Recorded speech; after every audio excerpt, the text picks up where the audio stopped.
Good afternoon ค่ะอาจารย์ Good afternoon. Yeah.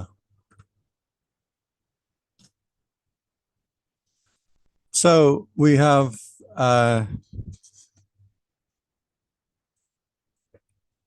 to talk about, we've talked about what is vipassana, we've talked about what is concentration. We are coming to the end of what is mindfulness, in what is the quality of sati.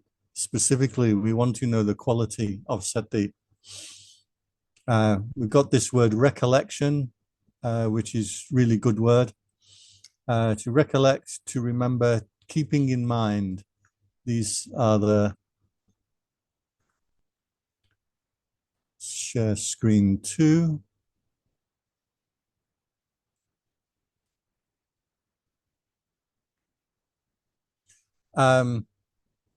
So we will look at each of the four satipatthana individually shortly, but I still want to get to the quality of sati mindfulness, keeping in mind the present moment. Now, I want to ask you, as I did yesterday, the kid in my temple playing the computer game, while he's playing on his computer, his tongue is out the side of his mouth. He's running, he's jumping, he's shooting, he's killing, he's hiding. We decided yesterday that that boy is practicing concentration in the English sense, but he is not practicing samadhi, concentration, meditation in the Buddhist sense. So I want to ask you today the same question. That boy who is playing on the computer game, is he practicing mindfulness or not? Absolutely not. What's the difference? Because the difference is actually at that time he doesn't, uh, be aware of his thoughts. Like uh,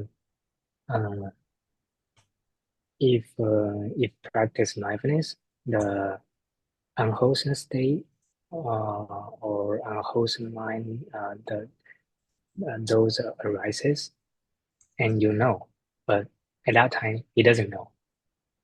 So he just like dragging drown into the scenario and he attached. Sorry, say that again. He drowned into the scenario and he getting attached. Okay, so drown in the scenario. That's a really nice way.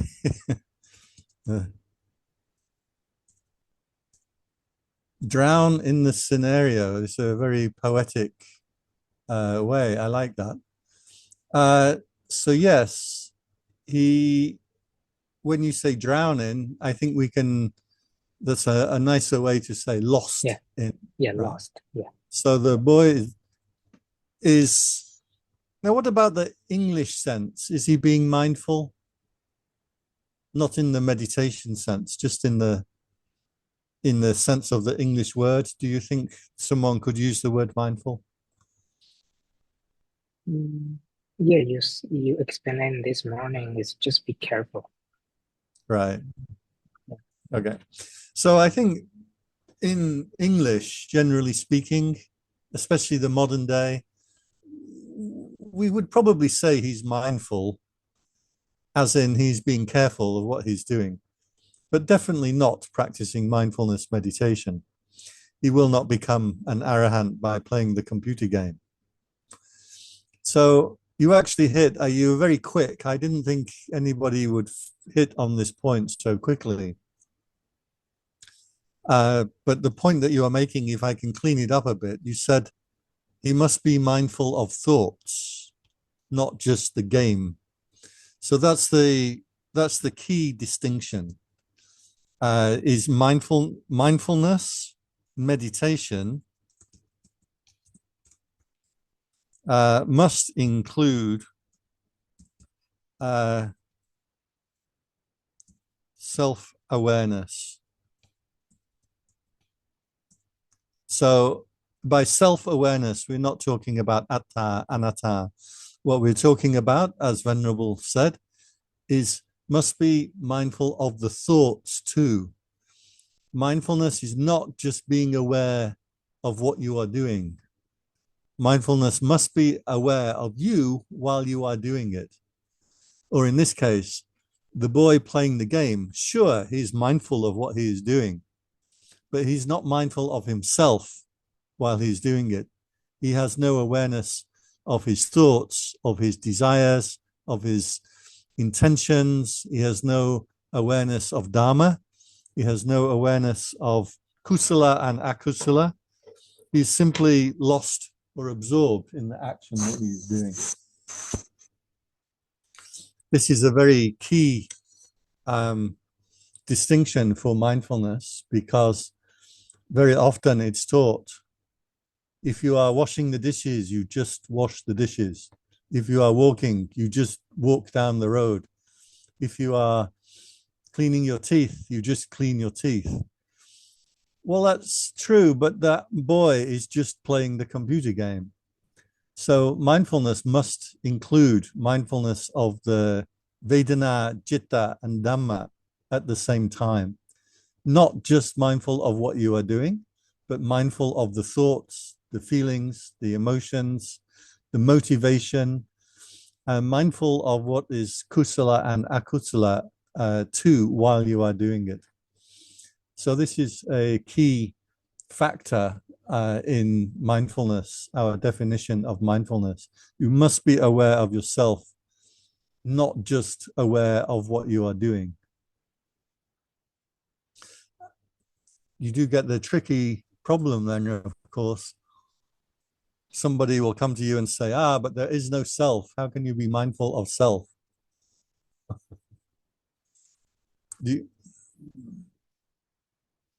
Anybody else got anything to add into mindfulness? I think we're most of the way there. Yes, sir. Ajahn, I have a question.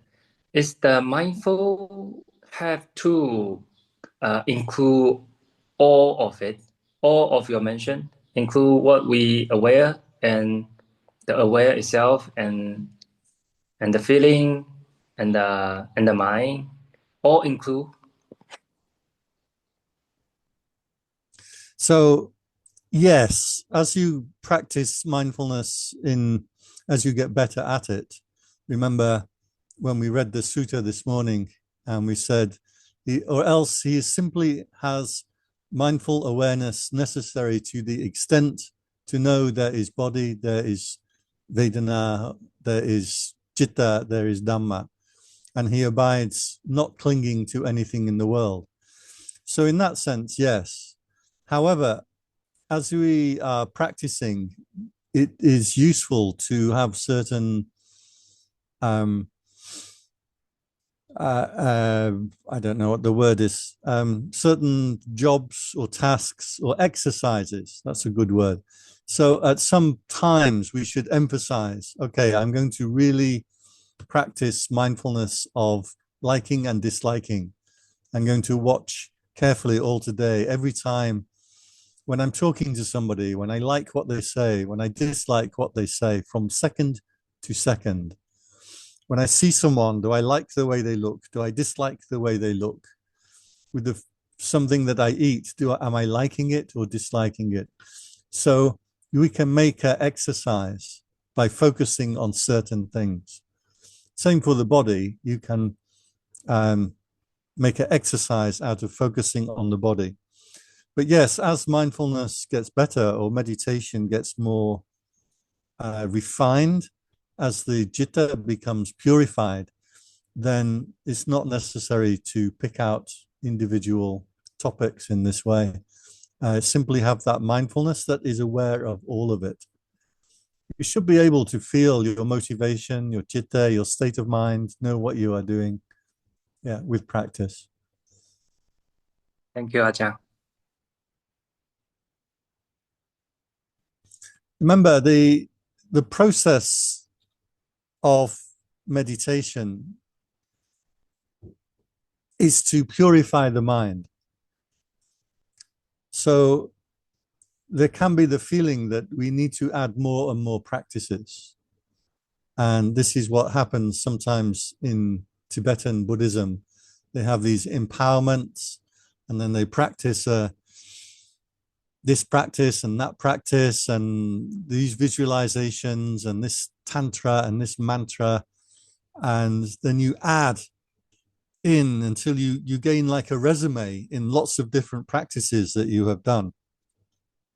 But really, to advance in meditation, the mind should be going towards purification. It should be getting simpler and simpler, more and more purified, less and less to do, less and less to look at as the mind purifies. So again, I want to keep bringing back to the clauses I pointed out this morning in the Satipatthana Sutta.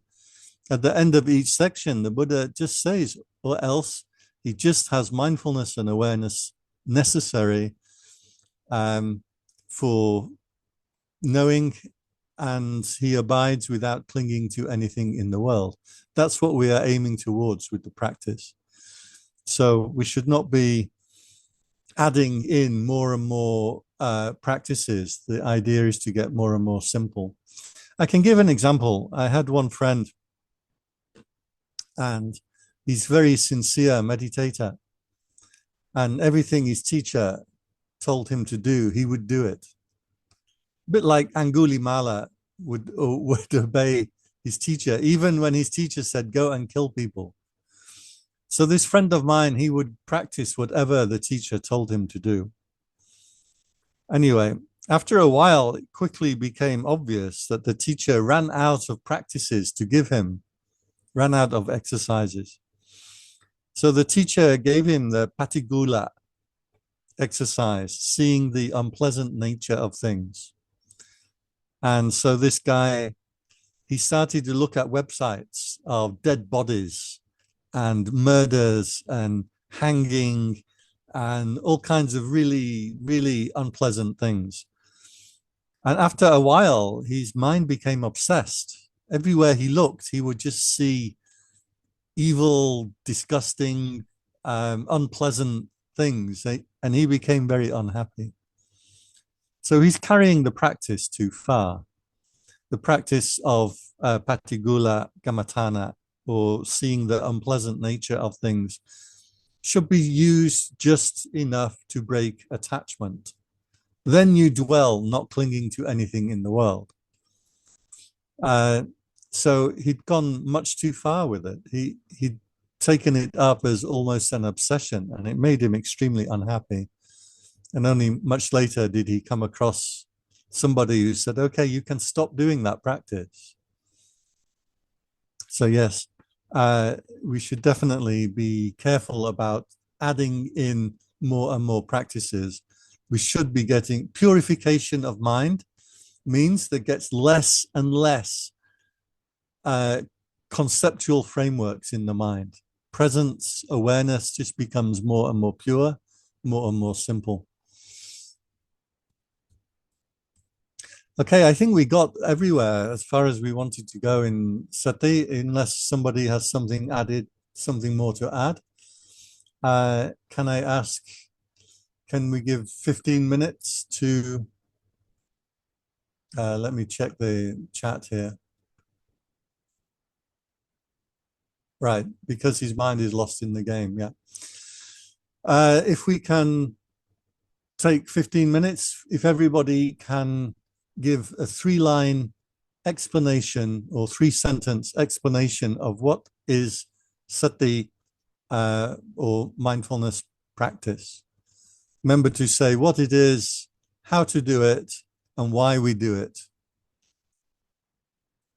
Okay, 15 minutes.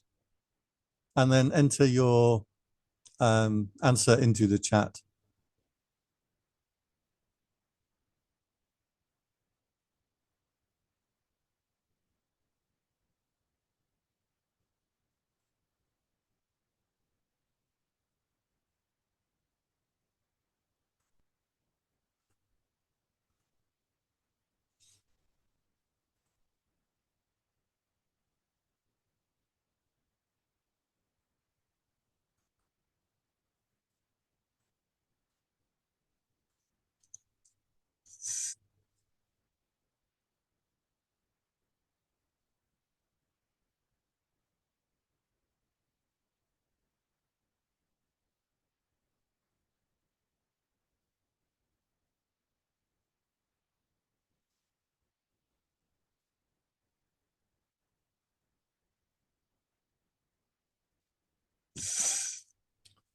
Okay, so I will go to 6043. Let me note participation. So he said, I'm reading from the chat. I think you can see I'm sharing on the screen. Yeah. Not sure if it shows on the screen or not.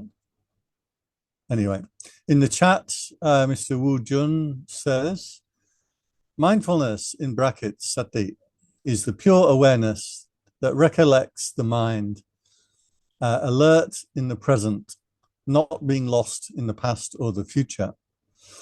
Do remember, we don't get lost in the present either.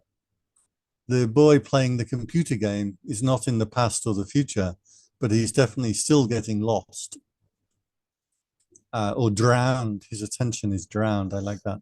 So the mind is recollected in the present moment, not lost in the past or the future.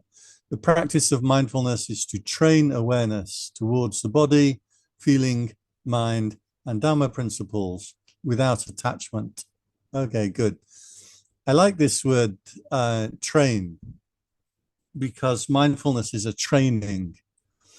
That is implied in the word practice. But I like that word, train. We are training the mind, or we're training the meditation. So the practice of mindfulness is to train awareness towards the body, feeling, mind, and Dhamma principles without attachment. In this way, we will power the gatekeeper of our mind and reduce suffering and find peace in the end. Okay, it's good. Nice, clear language. You've said what it is, how to do it, and why we do it. So that's a really good summary. Next up, 6022. Let me mark down your participation today.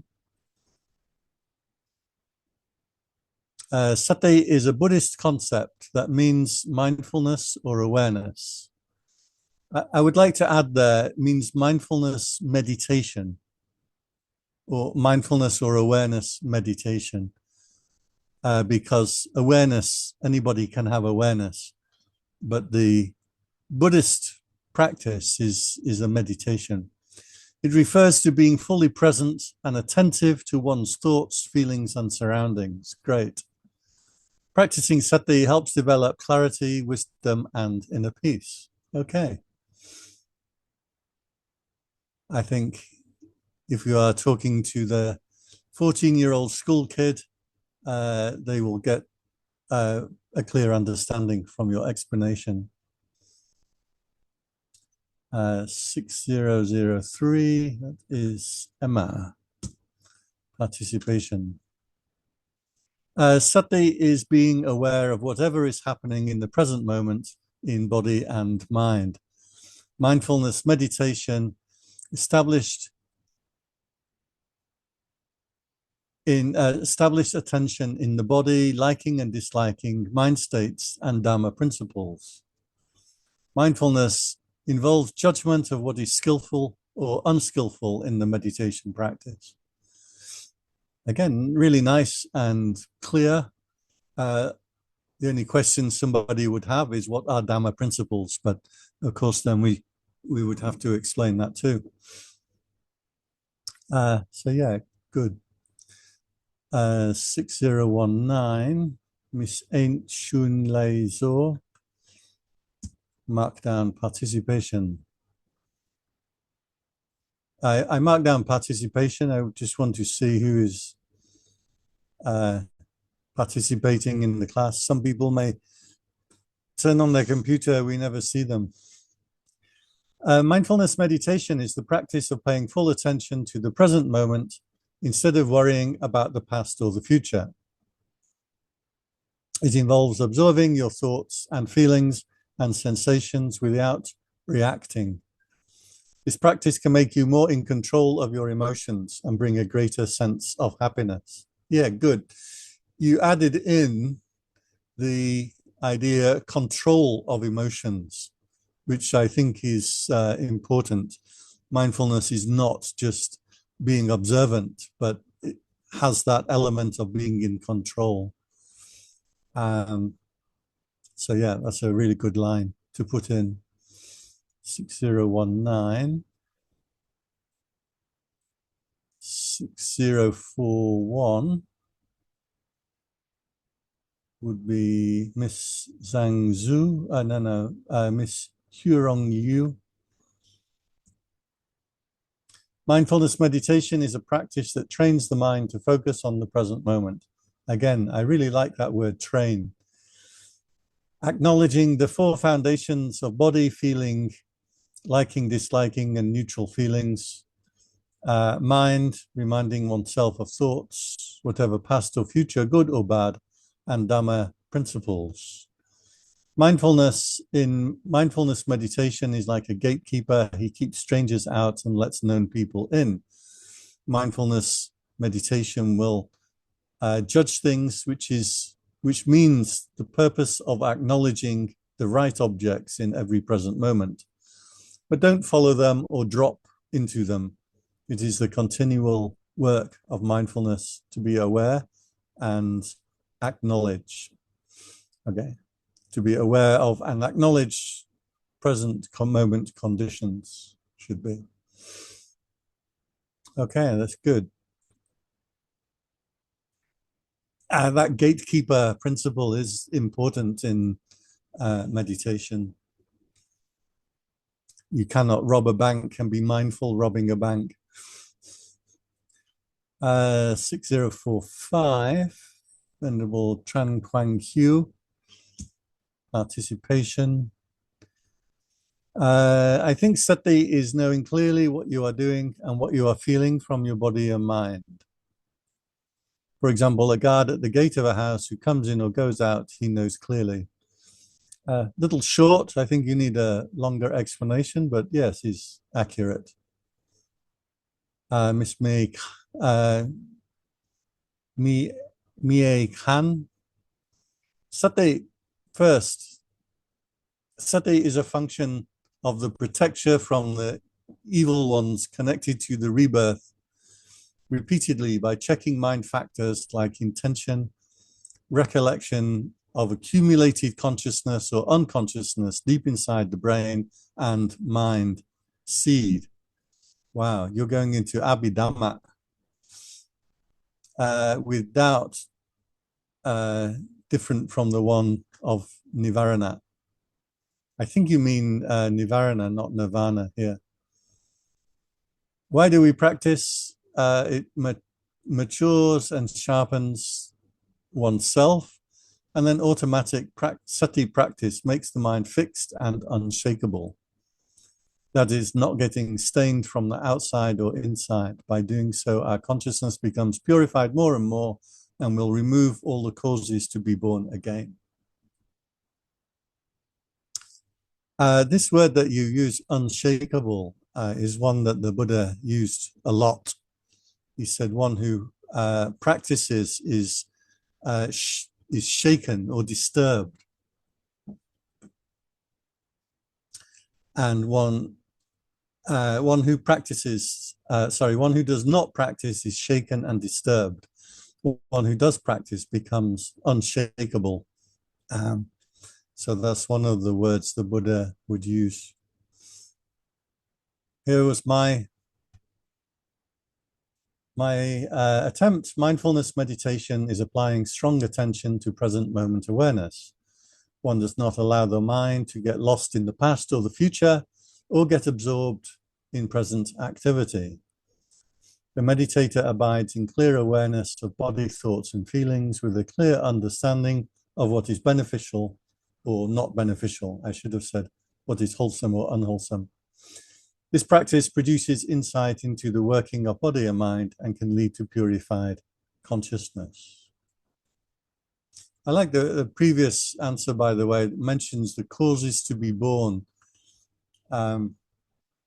That's a big part of what we do, is so that we remove the cause of rebirth. But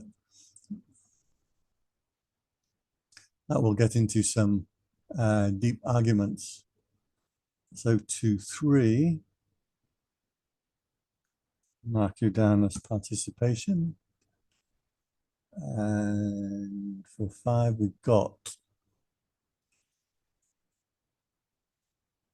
So 6042, Venerable Zo Quinn, participation. Sati is the practice that brings your attention to the body, sensations, mind states, and Dhamma principles. These core principles of practice is contemplating body as body, sensations as sensations, mind states as mind states, and Dhamma principles as Dhamma principles. These 4 aspects of practice will bring one to live here and now and not in the past and the future. Okay. Contemplating body as body, sensations as sensations. That is the language of the Satipatthana Sutta. One sees, sometimes is translated, sees the body in the body, sees the sensations in the sensations. Yeah, so it's accurate. Maybe a little confusing to some people if they're not familiar with the sutta.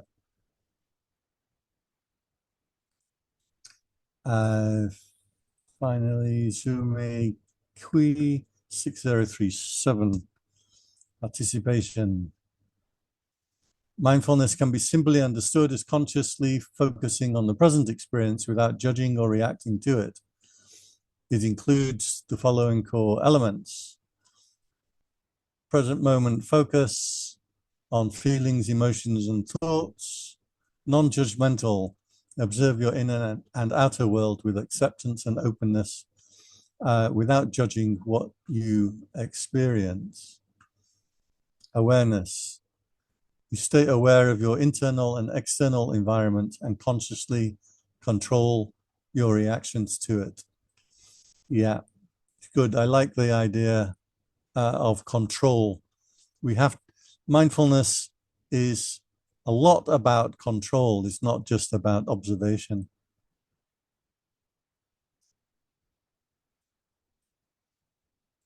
Okay.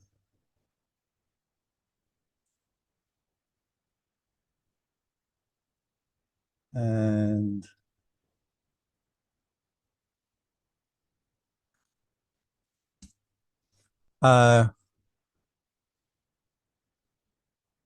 mindfulness meditation is training being in the present moment, just being, and purifying the mind. Is a little shorter than I was intending, but okay.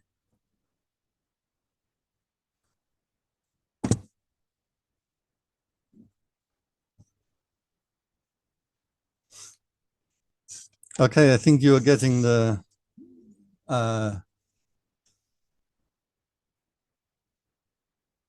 principle right now. Let me open up the other document.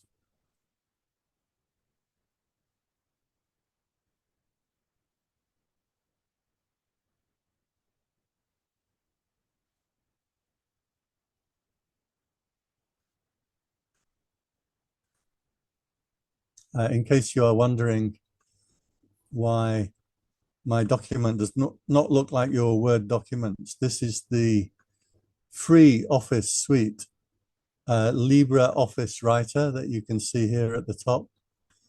LibreOffice is the same as Microsoft Office, but is free. So you don't have to cheat to get a copy, or you don't have to pay a lot of money. This LibreOffice free of charge. So it's very similar to Word. If you can use Word, you can use this quite quickly.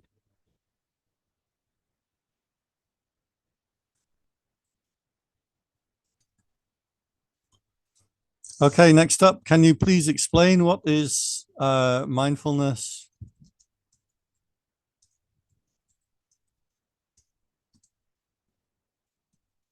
And why we do it?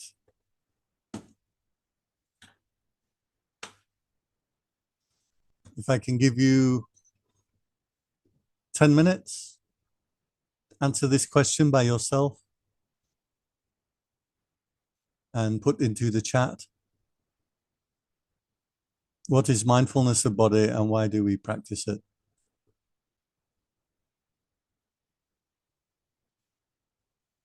Okay, I give you 10 minutes and then put into the chat in the same way that we just did.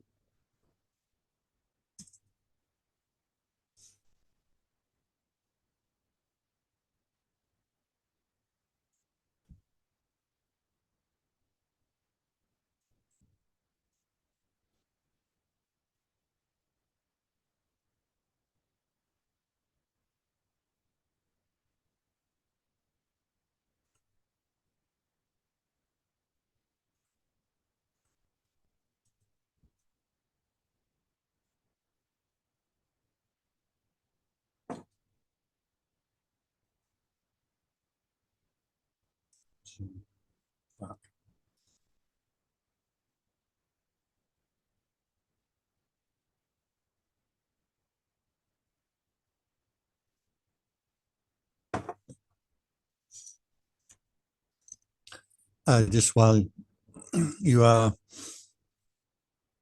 working on that, I might mention that in Abhidhamma,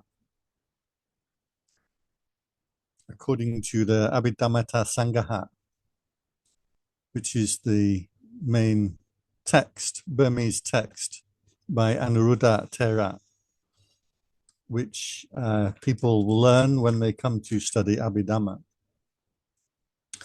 In that text, he says that if a citta, if a mind state includes sati, mindfulness, then that mind state is considered kusala. Therefore, if there is sati, it cannot be akusala citta, according to Abhidhammata Sangaha. So my question was, is it possible to be mindful while you are robbing a bank, while you are doing something bad? So let us use the example, robbing the bank. Is it possible for the thief, for the robber, to be mindful while he's robbing the bank? What do you think? Anybody?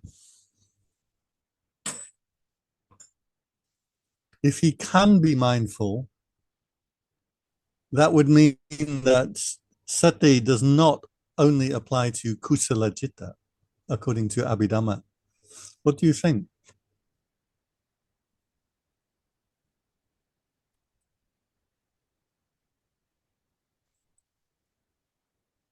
Go ahead. Yes, I think he's not mindful because this quality, it prevents to have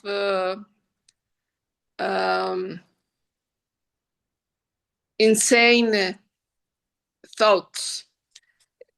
There is a discrimination of what is skillful or unskillful, and robbing a bank definitely will be not skillful, not for himself, not for the people who has their money in the bank. So he can be concentrate in what he is doing, planning all the process, but definitely he's not with sati. I think so. Okay. So you're agreeing with the Abhidhamma version. But surely while he's robbing the bank, can mindfulness arise? Anybody else have a thought on this? Is it possible to have mindfulness while doing something bad? I think it's possible, but not in the way he robbed in the bank. If he realizes his action is wrong, or realize and this is ankusala will bring bad things to him in the future, and he changes his mind, and mindfulness can be arises.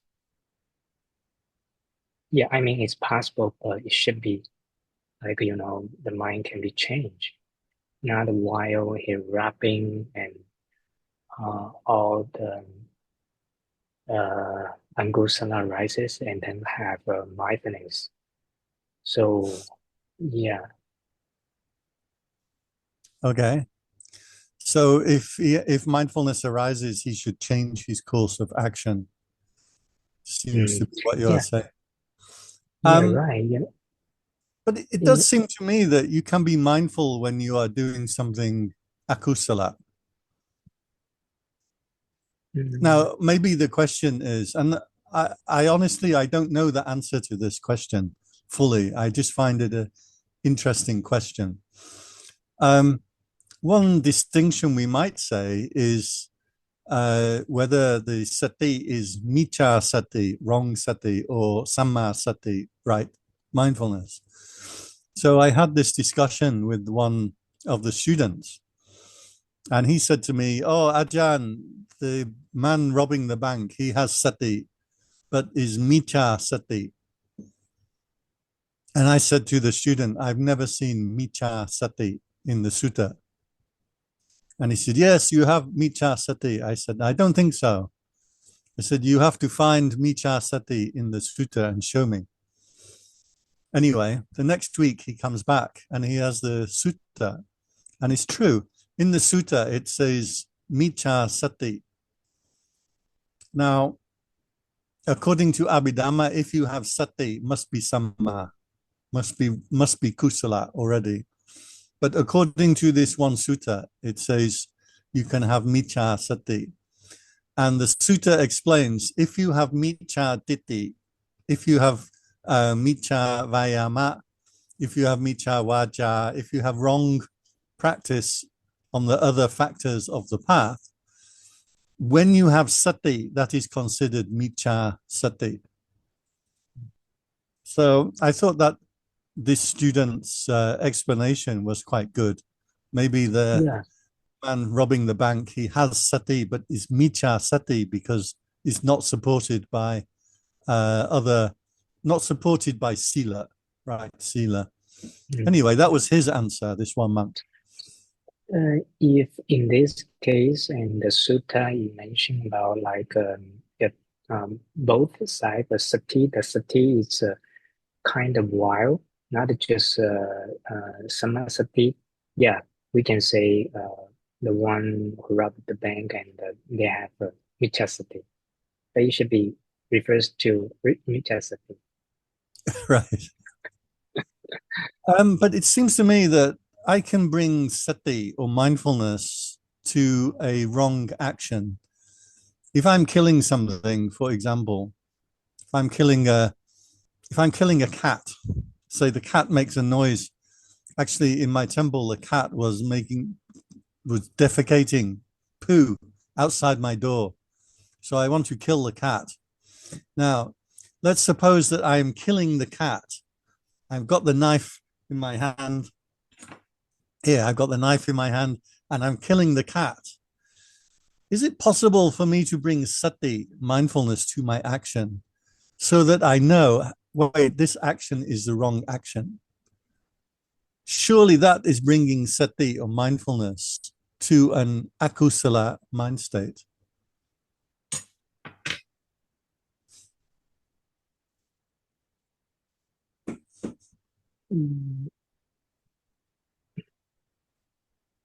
It's not easy.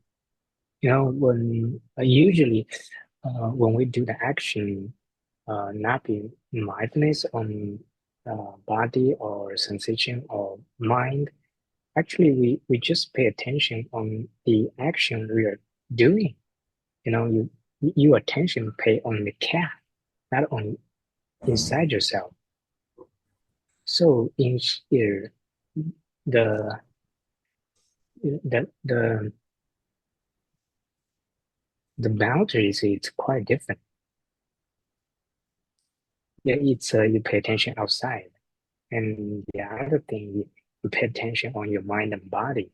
So yeah, I feel when we're doing something, usually we're attention it's on the action. Right. But is it possible for me to have mindfulness as I'm killing the cat and I think, wait, maybe this is not such a good thing to do. Mindfulness has come up, even though I'm doing something bad.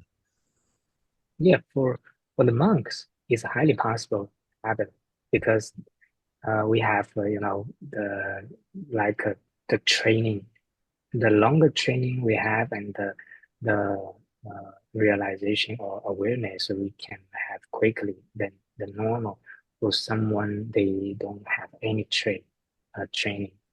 Yeah, for it should be say for someone they have trained their mind or they have experiences that they can realize is more easily. Anybody else? What do you think? Yes. Yes, I really feel my own thinking is sati is every moment, every sort of split second. And in that whole process, it's possible, it's still having that mindfulness, and therefore the sati is the very action of grabbing, that split second of grabbing, the split second of lowering, that split second of actually piercing through. So in that case, there is sati throughout. But then at that point where you're about to touch the skin, and if your samasati arises and say, oh, I'm killing, I'm doing something not right. So therefore, to answer your question, I think it needs sati. It's just, it changes so quickly. And I don't know how to label it, but so I believe, yes, there is sati in that process, not even one point, but it's a process. That's my thinking. Okay, thank you. Venerable Nikon Baroa, you're going to add something?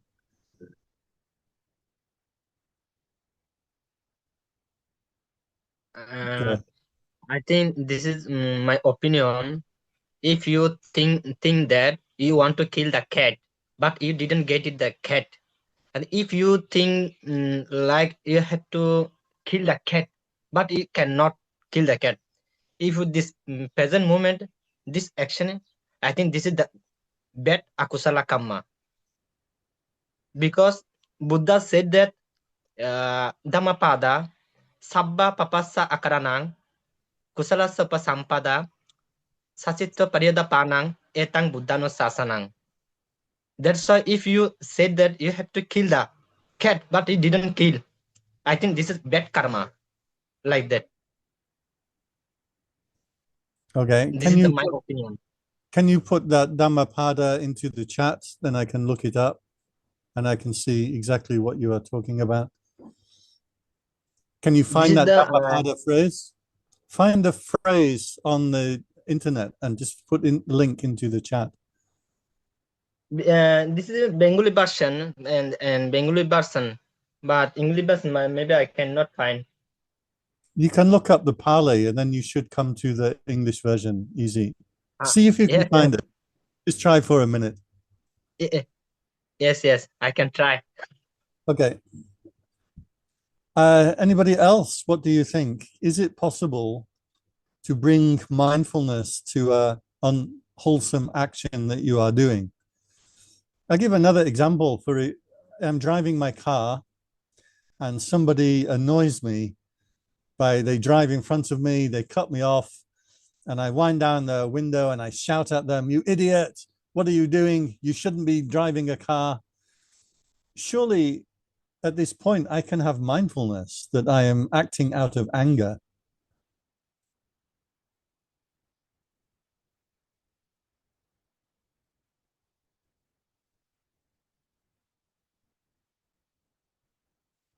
Somebody we haven't heard from, Venerable Sobana,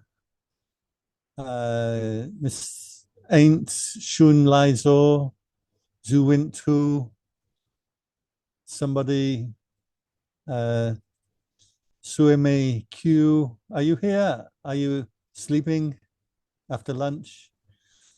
Yes, Asha. Go ahead.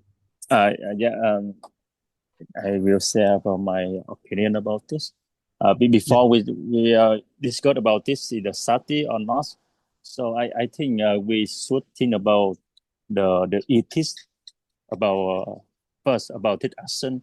So before we do about action for what you say in the call, before we say that, we need to think about this is a good or this is a bad. If because I come back about for example about you say about you about a knife and you kill yourself. So I think this is not a sati because this is not the not belong to the goodness in Buddhism. That is the bad. So if something bad is that's not the sati. This not just something um I don't know, but it's not the sati. I think so. Yeah. Okay. So the question is, can I bring mindfulness to an unwholesome action that I am doing? Because it seems to me that I can. You go ahead, Sumi. You were about to add something.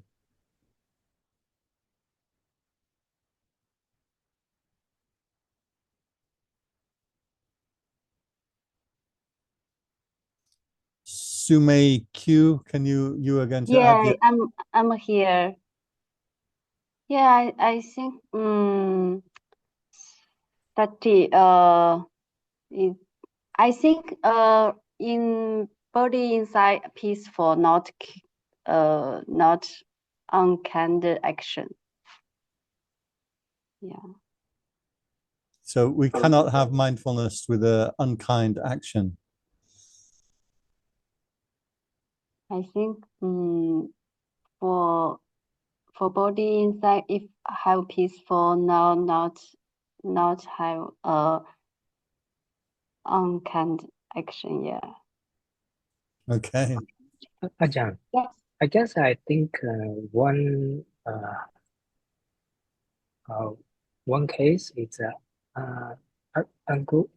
Ankodaya, right? Because he's tried killing Buddha, and then he realized his action or something is wrong, and then yet something changed. That would be the good example. But then when the sati arised, that's when he stopped the bad action. My question is, while I'm doing the bad action, can I have mindfulness of that? And I don't have the correct answer for you. According to Abhidhamma, the Abhidhamma says no. If you have sati, that is kusala citta. According to the one sutta, it says yes, you can have sati with a bad action, but it's miccha sati.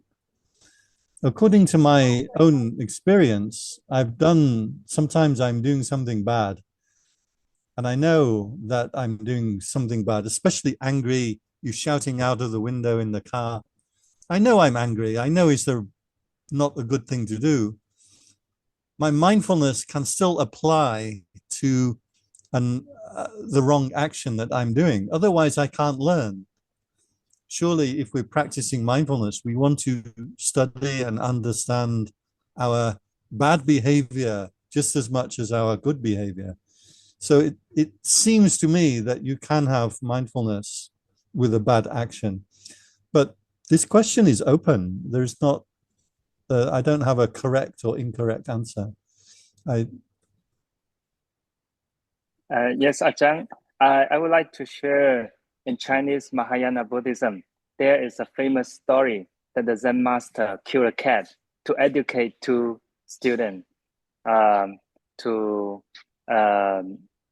give up any attachment to the good or bad, or even to jump into the emptiness. So although the teaching is so deep, but I think the phenomenon of shouting out loud or so-called bad things, but behind the phenomenon, you can aware, and it is good for the other people. Like why you do it is not because you show out your angry self, but also you help others to be careful, and then maybe it will be a wholesome thing, or maybe it will create good karma at the same time. So it is not a close question, but I think from Mahayana Mahayana point of view, this kind of action will create samasati. Okay. So if sati arises, it creates the karma that it will become something good. As I remember the story in Zen, the two monks or the two sides of the monastery are fighting about who owns the cat. And the Zen master, he takes the cat and he says, I will kill the cat unless somebody can give me a good reason not to kill the cat. And there is one monk in the group, he takes off his shoes and he puts his shoes on his head and he turns around and he walks out of the hall. And the Zen master said, that monk has saved the cat. So then he didn't kill the cat. That's my recollection of the story. I'm not sure the same story that you're thinking of, but that's my recollection of the story. Yes, the same story. Okay, so he didn't kill the cat in the end, the Zen master. The meaning of putting the shoes on the head, shoes represent action. If you take off your shoes, it means you stop all action. So what the monk is saying is we do not decide which side is right and which side is wrong. We stop all action, including right and wrong. And that's why the Zen master said, okay, he understands. It's not about deciding which side is right or wrong. Proper practice, we cease from all action. So with our Vipassana practice, remember, if you see something with the eye, you restrain. If you hear something with the ear, you restrain. You taste something with the mouth, you restrain. With this restraint, you end up stopping all action. So we come to that same thing. There was another story in Zen about bringing mindfulness to wrong action. And this was the two monks, and they are smoking cigarettes. And they enter into a discussion. Is smoking, can I bring my mindfulness to smoking cigarettes? And so they both go off, and each of them individually goes to ask the abbot. Then the next day, one of them is smoking cigarettes again. And the other monk says, I asked the abbot about this. And he said, absolutely, you cannot. And the first monk said, well, I asked the abbot. He said, absolutely, you can. So what had happened? The first monk had asked the abbot, is it okay to smoke while I am meditating? And the abbot said, no way. And the other monk said, is it okay to meditate while I am smoking? And the abbot said, yes, you should do that. So yeah, he's saying you can bring mindfulness to a bad action. I like these Zen stories, they're very good. I have my own answer what mindfulness of body is. I'm going to put into the chat. This is my answer.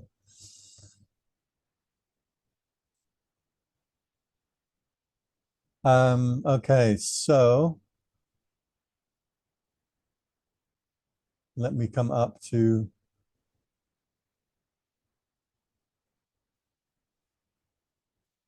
okay, the body has, this is 6045. Let me put you down on the thing.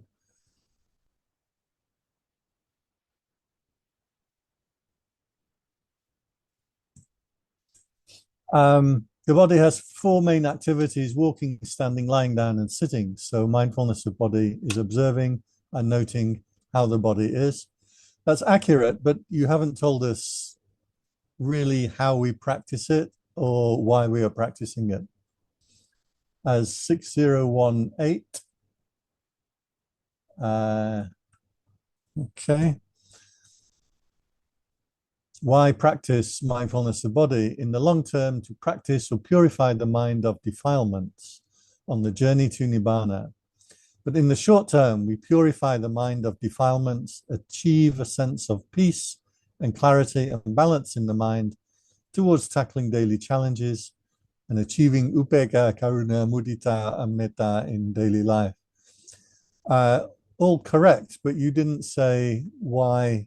You didn't mention mindfulness of body, which is the question. 6022.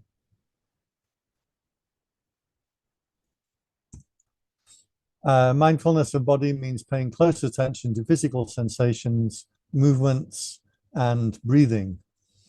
I would say here, or breathing. Breathing is one form of mindfulness of body. It helps develop awareness, calmness, deep concentration with the present moment. Practicing mindfulness of body can reduce stress and improve well-being and increase self-awareness. That's really good because it gives a reason for practicing it, a reason to do it, especially with Westerners. We need to always be answering the question, why? If you can't say why we do a practice, then the Westerners are not going to respond. I have a funny story about that and a Tibetan monk, but see if I remember in a few minutes.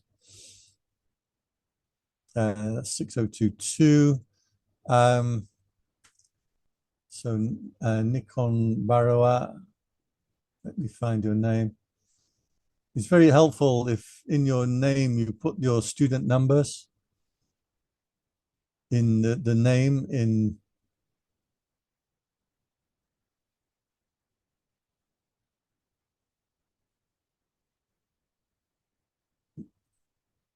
Nikon Barawa. Okay. The first time we see you. Mindfulness of body practice in the present moment. We try to cultivate a deeper connection with our physical body, sitting, walking, standing, and lying down. Okay. Good to mention that we have a connection with the body. 046. Mindfulness is understood as the practice of being fully and non-judgmentally aware of the present rather than anticipating the future or living in the past. It looks like you copied that from the internet somewhere. Mindfulness of the body is actively paying attention to sensations of the whole body. That's not quite accurate. Mindfulness of body might be paying attention to sensations of the whole body, but mindfulness of body can also be just focusing on the breathing. And that is not paying attention to the whole body, is paying attention specifically to breathing. So remember, mindfulness of body can be done in different ways. Breathing is one of those ways. 6019. Mindfulness of body means being fully aware of your body's sensations like your breath, heartbeat, tension in the muscles in the present moment. You can be noticing how your body feels without trying to change anything. This deepens the connection between body and mind and promotes overall well-being. Good. This idea of connection with body and mind is very popular these days. People do a lot of yoga. They talk about this connection of body and mind. Paying conscious attention.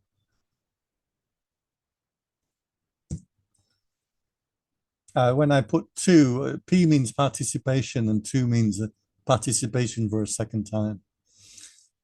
Paying conscious attention to body and mental state without commenting or controlling it. Just being aware of the present moment. We can easily let go of mental anxiety and eliminate troubles in life. Continuously persisting in physical meditation, walking, sitting, lying, will free our body and mind from various desires. Okay. Extracting ourselves from desire is a very important part of practice. So especially with bodily sensations, we should be mindful of both the pleasant and the unpleasant. 6043. Participation. Practicing body mindfulness is easy and obvious way to train awareness, like awareness of breath in and out or the stomach rising and falling. This way we can accumulate more experience of mindfulness, not only in the mind, but also in the physical body. Okay. So mindfulness of body does affect the mind also, right? Not just the body. I think you passed my answer.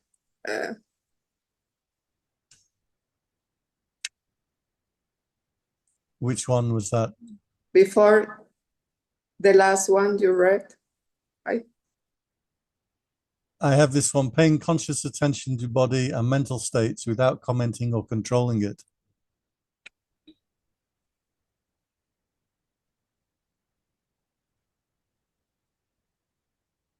In my chat is before that, but maybe later, I don't know.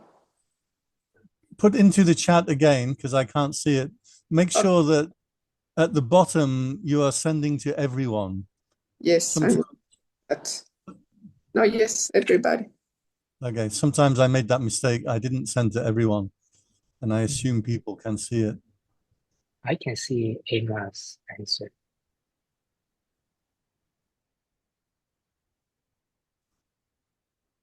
Is after Mae Kang, before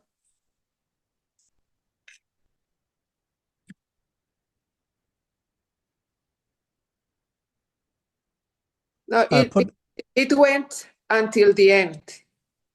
So I think you're not there yet. Yeah, that's all right. It's until the end. I don't know why. Okay. Just put it in the chat again, and I will see it. 6037. We've got 6043. We've got 6041. We have 6042. Mindfulness of body is to train your mind and pay attention to your body, such as breathing, posture, elements, parts of the body. For example, breathing is breathing, walking is walking, and so on. When one truly understands the body as body, one will not be attracted to the body. Yeah, this is using the language of the sutta, the see body as body, thoughts as thoughts, walking as walking. That was my answer. Mindfulness of body is part of general mindfulness meditation practice in Buddhism. One applies awareness to an aspect of the body, physical sensations, pleasant, unpleasant, and neutral. This can include general body consciousness or a more specific object such as the breathing. I wanted to make the point there are different kinds of body awareness. So the breathing is one kind, but there are other kinds of body awareness. This body awareness helps arouse insight into the working of body and mind and grounds the meditator in present moment reality. Okay, the story of Nanquan's cat. In the Zen monastery, Master Nanquan, the monks from the eastern and western halls were arguing over the ownership of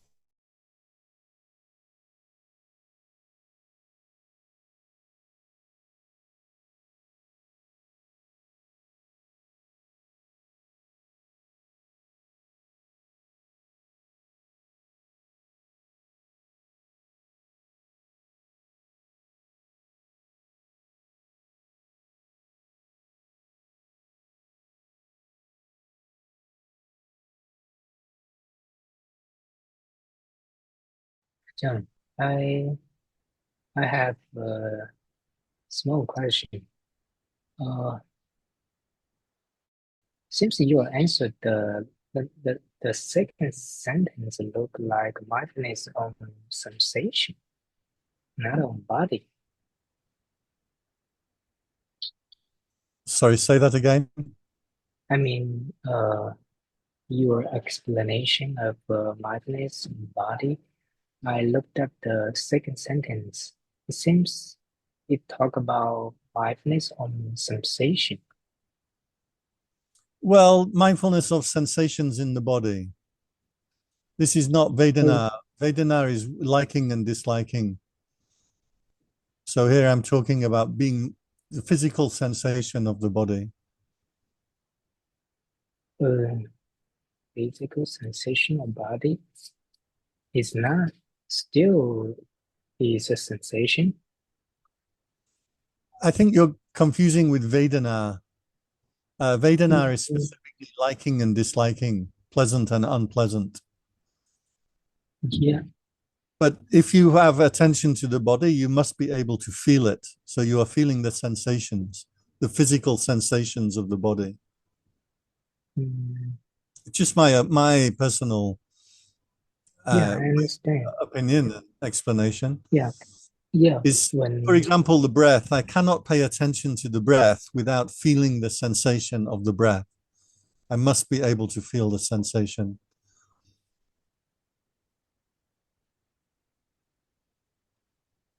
I haven't mentioned liking, disliking, or neutral. I'm just saying I can feel the physical sensations. But I didn't see in the sutta mention this part.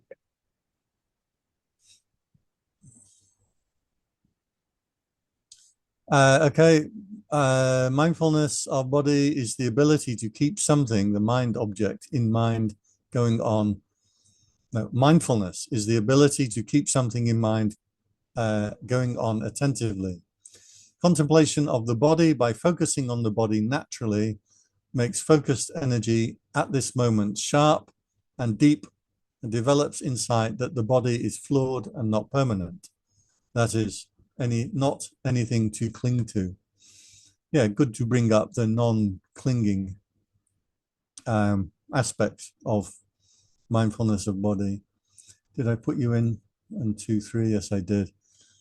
Mindfulness of body 6003.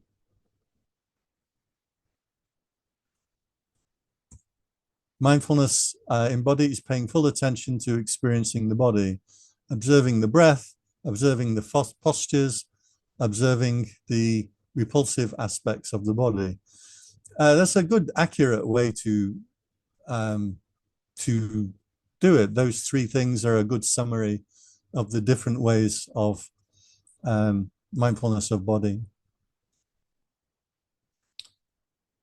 While you do this, you are training your mind to focus and get concentration and calm. So that tells us why we are doing it.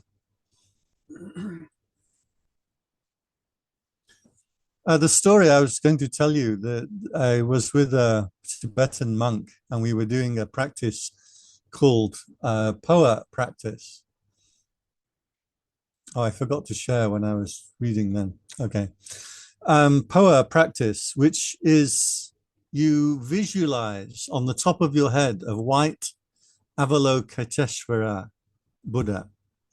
And on the top of Avalokiteshvara is sitting Amitabha, red Amitabha Buddha. And Amitabha Buddha has his toe on the top of your head. This is the meditation. From the top of your head down the body, you have a pipe tube that is red on the outside and white on the inside. And inside this pipe is somewhere down here is a mustard seed. On that mustard seed is written a symbol in Tibetan, not Sanskrit, must be Tibetan. And then what you do is you shoot the seed up the pipe to the top of the head. And the seed hits the big toe of Amitabha Buddha and then bounces back down.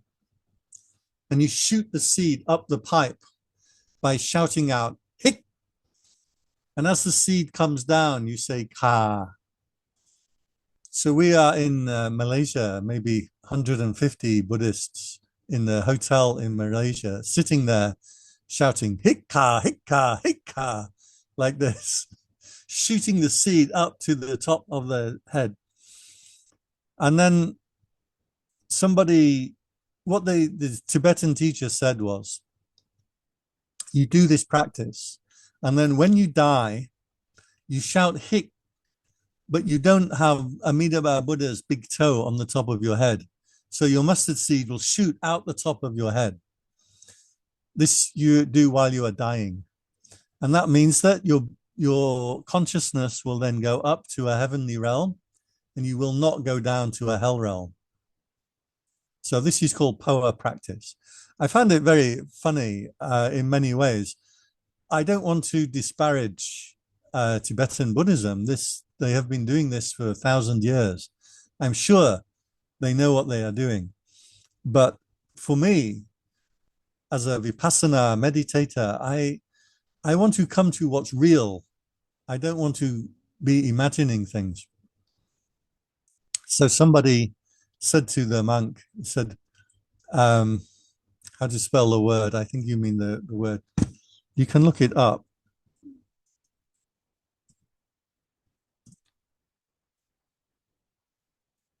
Let me put it into the chat for you. POWA, P-H-O-W-A. And a number of things. You have to do a certain recitation with this. You have to do 10,000 mantras and different things. So somebody said to the monk, well, what if I do bad actions all of my life? Then at the end of my life, I shout, hic, and I shoot my consciousness out and I go up to heaven. But I have bad karma because I am a bad person all my life. And the monk looked at this Westerner, and the Westerner said, so why would I do this practice? How does it work? And the monk just looked at them and said, look, just do it and stop asking questions. Which I found quite a good answer. He said, when I was practicing as a young boy, I would just do what I was told to do. I would practice the thing that I was given to practice. I don't go asking all of these questions. So I thought it was quite a good answer, because I think Westerners, we do overthink, and we want to, somehow we think if we can work it out intellectually, then we've got it. And of course, practice is practice because you understand by doing it, not by working it out. So in that sense, I thought the monk was quite right. Just do it. Stop thinking about it and just do it. On the other hand, as a teacher, if you can't explain why, you're really not a very good teacher. So you should be able to explain to people a coherent, sensible reason for why they do the practice, how they do the practice, and what the results of the practice are. So this monk, someone said to him, well, what if I'm bad all of my life? And then I get up to heaven because I shouted hic. He said, well, you will go to heaven because you have the Poa practice. But when you get there, they will throw you out and you go down to hell. Of course, he doesn't know that. So there is that part of the thing. I had this question when we do the walking meditation and you say, intending to turn, intending to turn. I never like to do it. I like to just get to the end of my path, take a breath, and then I turn around. And the idea of saying intending to turn makes my mind go tired. And then I was with one teacher on the retreat, and he said, look, just do it. Just do it the way that it's been told to do and see what happens. Then I realized that if I think about saying intending to turn, I get this unpleasant sensation, this Vedana. I don't like it. I should be aware of this liking and disliking. That's the important thing. It's not whether I say intending to turn or not. So I think he was right. You just do the practice. You will learn and progress accordingly. We're coming on to mindfulness of feeling. And mindfulness of feeling means, if I can share the screen, this is the attendance sheet, and participation. So when you participate, I enter into the sheet, we can see who is participating and who is not. Let me find my other.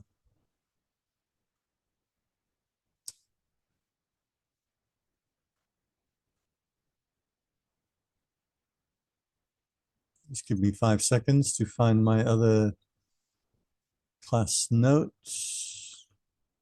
Okay. Mindfulness of feeling, Vedana.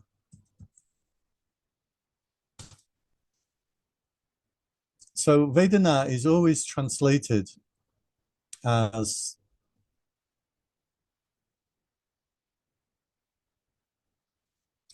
feeling, or sometimes translated as feeling tone. But correct translation, probably the most correct, is pleasant,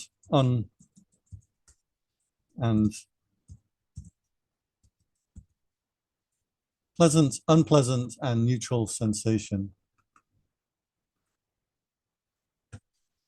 I always translate as liking and disliking. The reason I translate as liking and disliking, because if you say something is pleasant or unpleasant, that suggests that pleasant or unpleasant is the nature of that object. If you say liking and disliking, it means I like it or I dislike it. That's different to the object being pleasant or unpleasant. Here's my favorite example. This is Marmite. This is a favorite food of English people. I think maybe my camera is flipping left to right. This stuff is black, delicious, salty stuff. So if you give this to an American, they will be sick. I've never yet met an American who can eat this stuff. They will think it is disgusting. But for me, being English, I love this stuff. Every day I eat some Marmite. It's really good stuff. So my question is this stuff pleasant or is this pleasant sensation, unpleasant sensation, or neutral? If we say pleasant sensation, it suggests that this stuff is pleasant. If we say liking and disliking, it suggests that I like or dislike the stuff. So American will look at this and say disliking. I look at this and I say liking. There's another reason to use liking and disliking. These two words are much stronger words. They,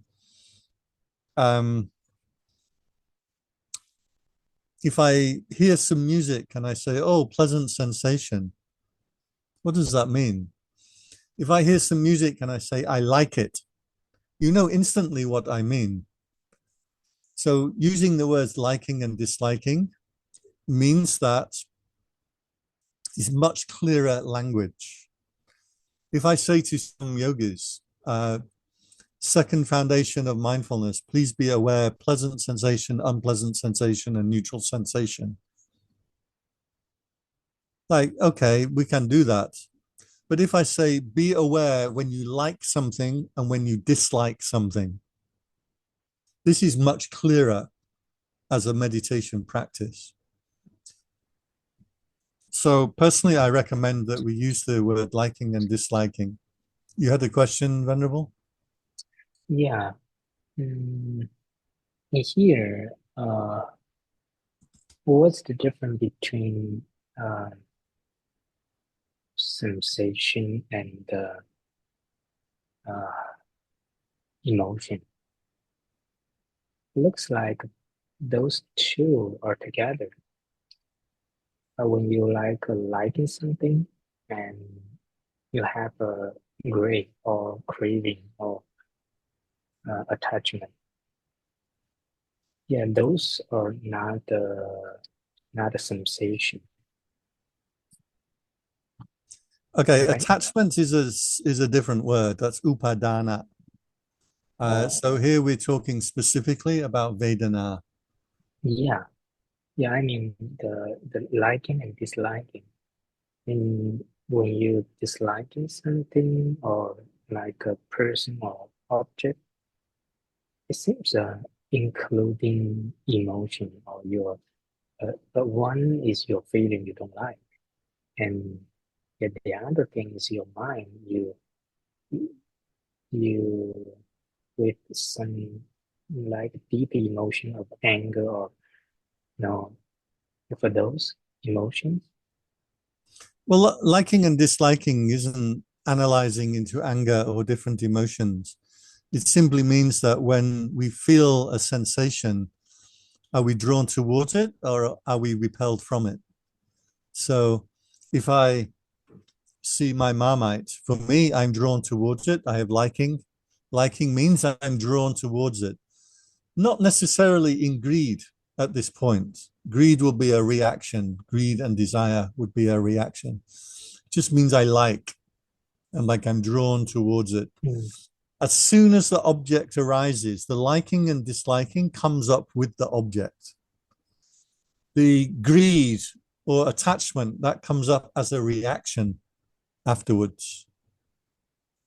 Now, some of these concepts can be brought together, and the suttas are not always clear about this. So there is some scope for discussion on these things. Generally speaking, everything that comes into mind, into conscious awareness, you will automatically have this liking it or disliking it, or being drawn towards it or being wanting to push it away before you even assessed or thought about the thing. So if I play some rap music right now, for me, the second I hear rap music, I have disliking. I don't have to think about it. I don't have to work it out. I just dislike rap music. In fact, it should not be called music, in my opinion. What So about when the neutral? object arises in consciousness, it always comes with a quality of being drawn or being repelled from it. What about neutral? Neutral also.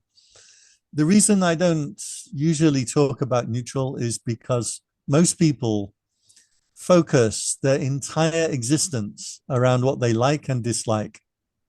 Yeah. So nobody ever pays attention to neutral feeling. So everything that you think about, all the thoughts that you have during the day, you are thinking about what you like and dislike. You never think about the ordinary things. For example, here's my knife that I killed the cat with. Do I like the knife or do I dislike the knife? I don't think about it. It's neutral feeling, right? It's not liking, not disliking. But because of that, I never think about the knife. I might think about the food that I want to cut, but I never think about the metal knife because it's neutral. So if you look at your thinking, all your time that you spend thinking about things is based around liking or disliking. Never is it about neutral. I'll give another example right now. Maybe you want the bathroom. Your bladder starts to feel full, gives out the signal. You don't like the feeling of wanting the bathroom. Therefore, you go to the bathroom and then you alleviate the unpleasant sensation. So that is an unpleasant sensation that arises. Now consider the feeling in your earlobe. This, to me, is neutral sensation, right? Unless you really punch my ear, the sensation in my ear is not pleasant, not unpleasant. Therefore, I never think about it. I never put my attention onto neutral feeling. All of my life, I spend putting attention onto things that I like or dislike, that I want or I want to get rid of. So liking and disliking is what we want to get insight into. As a practitioner, we should learn to put attention onto neutral objects. So the breath is not pleasant, it's not unpleasant. Sure, sometimes you're breathing and you think, oh, okay, my mind goes pleasant condition. But generally, the actual sensation of the breathing is not pleasant, not unpleasant. That's neutral. And as a meditator, we have to learn to put attention onto neutral sensations. The Visuddhimagga says, and I find this interesting, neutral sensation, if you don't pay attention to it, is considered unpleasant. Neutral sensation, if you do pay attention to it, is considered pleasant. Now, I read that some years ago. I'm not sure how true it is. I've investigated a number of times. I have observed in my own self, when I put attention onto neutral sensations, after a while, I start to feel quite happy with that. But that is because of training as a meditator. A non-meditator, they will spend their entire life entirely wrapped in liking or disliking. If they don't like or dislike something, they will not pay attention to it. Now, you may find a few exceptions to that. Driving a car, for example, you have to pay attention to the other cars on the road. You don't care if you like them or you dislike them. They're just other cars. You have to avoid them. So when I say liking and disliking, this is why. All of our time is spent liking and disliking. Now, in the Satipatthana Sutta, there are three different ways to think about Vedana. Number one is pleasant, unpleasant, and neutral. This is one way to think about or to break down or analyze Vedana.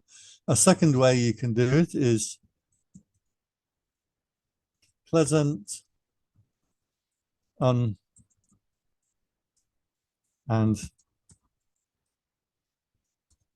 of the body, and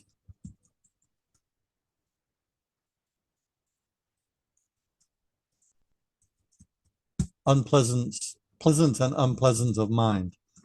This was called Somanasa and Somanasa Domanasa. So a second way to understand Vedana is pleasant and unpleasant and neutral bodily sensations, and pleasant and unpleasant mental sensations, which have the word, which are called Somanasa Domanasa. One time the monks are arguing, are there 3 kinds of Vedana or are there 5 kinds of Vedana? And so they go to the Buddha and they ask him, which of these 2 ways is correct? And the Buddha says, monks, sometimes I talk about 3 kinds of Vedana and sometimes I talk about 5 kinds of Vedana. So it just depends on what you are doing and how you want to practice. There is a 3rd kind of Vedana, which is 6 kinds, which is Vedana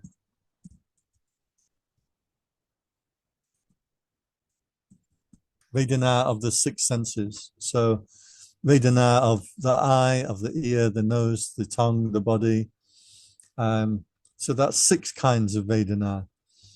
And then there was, after that, there was 18 kinds of Vedana, which is pleasant, unpleasant, and neutral times 6 senses. So, because we find examples of all of these in the suttas, they are all valid as a reflection on Vedana. You can just see it as pleasant, unpleasant, pleasant, unpleasant, neutral, pleasant of the mind, unpleasant of the body. All of these are valid ways to understand this term Vedana. What Vedana is not is translated as feeling, but is not feelings, i.e. emotions. So in English, when we talk about feelings, if I have feelings of anger, I have feelings of jealousy, I have feelings of ambition, those are not Vedana. And so when they translate as feeling, this is a very bad translation to translate as feeling, because it is not emotions. That's why I always translate liking and disliking is an easy way to talk about Vedana. There is one sutta, actually I was looking for it recently and I can't find it, but 5 supernormal powers. One was to see the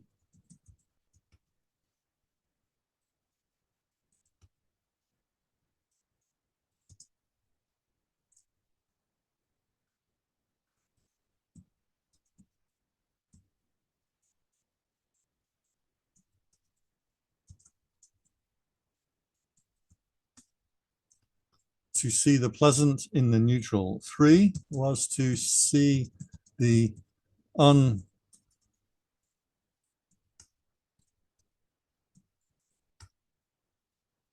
4 is to see the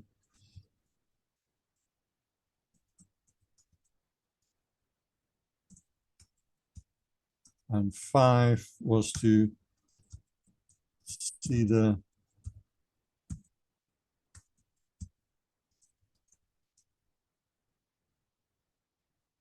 let me see if I've remembered this correctly.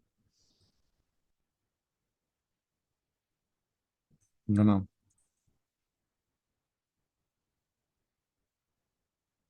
Okay. So the first one, to see the pleasant in the unpleasant.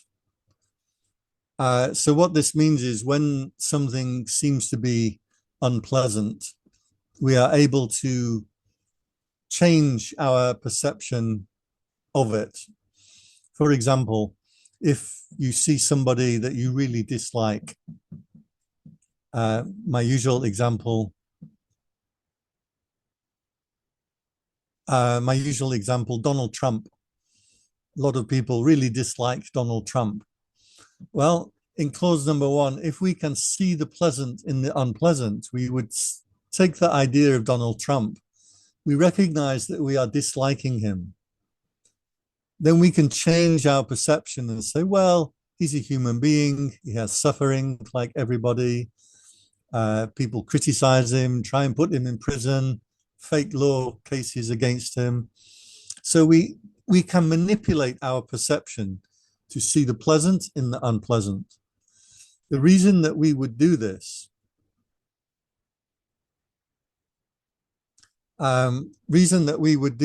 is to break ourselves from attachment. If we've got drawn into this disliking of him, by deliberately seeing the pleasant, we can detach from it. Same for if you have a feeling of dullness, for example. This is not a pleasant feeling, but you can arouse your urgency. For example, reflect on the Buddha image, or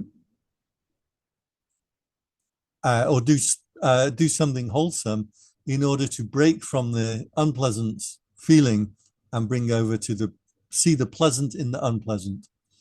Another example, pain. When you are feeling painful feelings, maybe they're making you angry or upset, or you don't want to do your practice, then you can change your perception and say, okay, I will get interested in the unpleasant sensations. So one of the powers is to be able to see the pleasant things in the unpleasant.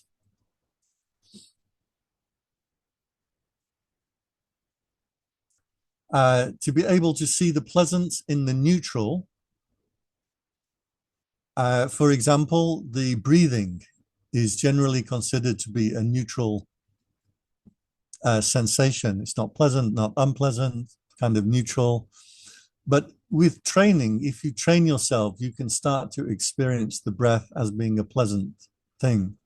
This will help to have the practice of putting your attention onto neutral objects. To see the unpleasant in the pleasant. This example of the Asupagamatana that we talked about earlier, the hair of the head, hair of the body, nails, teeth, and skin, all of these things we can see as either pleasant or unpleasant. Teeth look nice on a beautiful person, but they need to be cleaned. If you think about them, the bacteria and the cleaning teeth are not nice. Hair, skin, you may think somebody has beautiful skin, but if a piece of the skin comes off, goes in your food, then it's disgusting. So is the skin pleasant or unpleasant? Well, the ability to see unpleasant in the pleasant means when you are drawn in by desire, especially sexual or physical desire, you are able to switch your perception. Say, oh, okay, I can see that as unpleasant, and that will break attachment to it. You see the unpleasant in the neutral. No, you see the neutral. I got that wrong.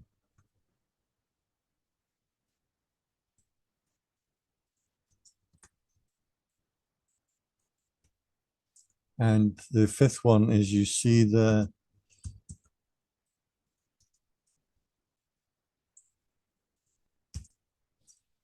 so these were the 5 powers.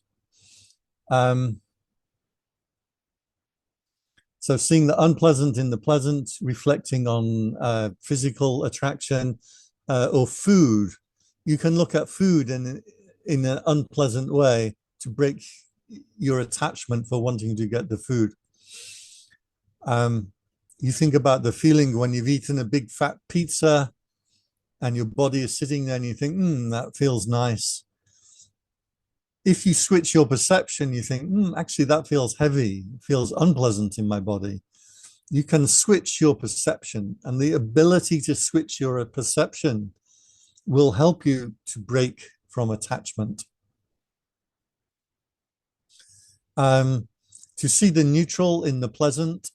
So when you're having a pleasant sensation, nice food, or you have the air conditioning on in the room and suddenly it feels, oh, I like the air conditioning. But to see the neutral in that means not to get attached or drawn into feeling that pleasant sensation. You just say, okay, it's a pleasant sensation, but I will remain neutral. Again, helps to break attachment. And then finally, see the neutral in the unpleasant. A good example is feeling pain in the body. The mind reacts like, I don't want the pain, I don't like the pain. The meditator learns to be able to observe even the painful feelings, but in a neutral way. And suddenly that pain that seemed to be unbearable, actually, it's not so important. A good example of this is feeling hungry. People, when they come to the monastery for the first time, and they realize they can't eat in the evening, like, oh, it's so unpleasant, I can't stand it. I have this feeling of hunger in the evening. Actually, the feeling of hunger is not so bad. If you can see the neutral in the unpleasant sensation, you say, well, it's actually just a feeling in the body. So I found it interesting, this particular sutta and teaching, because again, when we are looking at Vedana, we are not just observing. We are observing with a particular goal in mind. That is to get to the point where you can sit just with awareness necessary to know there is Vedana and he dwells without clinging to anything in the world. Remember that line at the end of each section?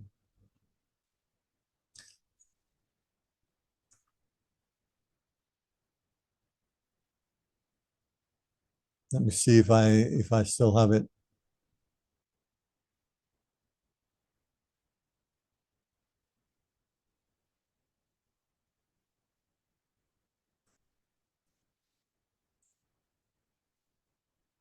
So the observation of feelings, Vedana. He knows that he has pleasant, painful, or neutral feeling. He knows he has pleasant feeling of the body, and he knows he has painful feeling of the body. He knows he has neutral feeling of the body, internally and externally.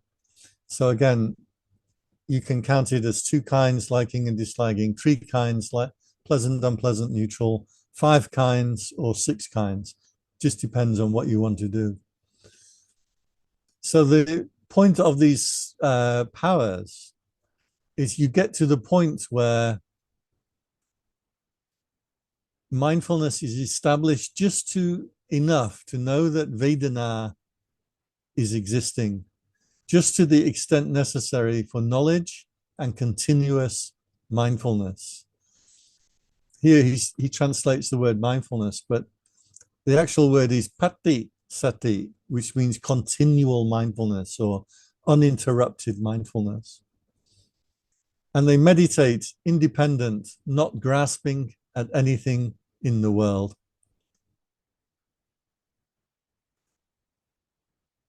So upadaya here is to grasp. So he dwells without grasping at anything in the world. So that was the intention behind the ways of investigating Vedana, is specifically so you can manipulate the liking and disliking so that you can break all attachment and dwell without clinging to anything in the world. So that's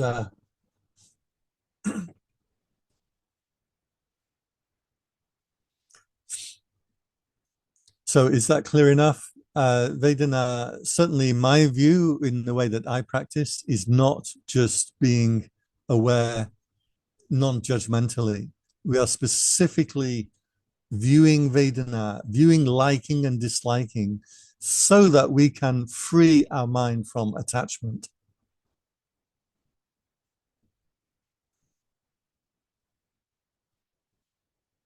Thank you for the nod. Anyone have any question here? John, I do have one question, which I wrote on the chat group as well.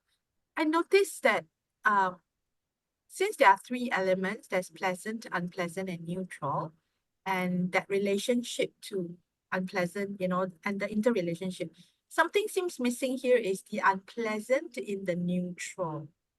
So is there a reason why we don't do that? Because it's just akusala or yeah. What would be the purpose? Just seeing it without, because if it is neutral, you can still seeing a balanced view. I think that would be the purpose, so that you know that this is neutral, but it can actually be good, pleasant or unpleasant.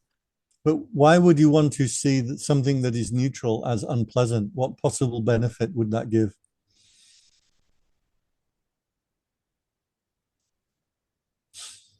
I was just thinking from a completeness point of view, it should be relational. No, okay. It's true. When I do a Dhamma talk on this subject, always somebody comes to me and says, wait a minute, one thing is missing. Why is it missing? Right. But there is no purpose in seeing unpleasant in the neutral. The neutral is fine. If the neutral occurs, that's fine. We're not attached. We're not being drawn into it. So there is no purpose to seeing the unpleasant in the neutral. I found this interesting too, because why 5 and not 6? It should be 6, just for the sake of completeness. But no, it was definitely these 5. Thank you, Ajahn.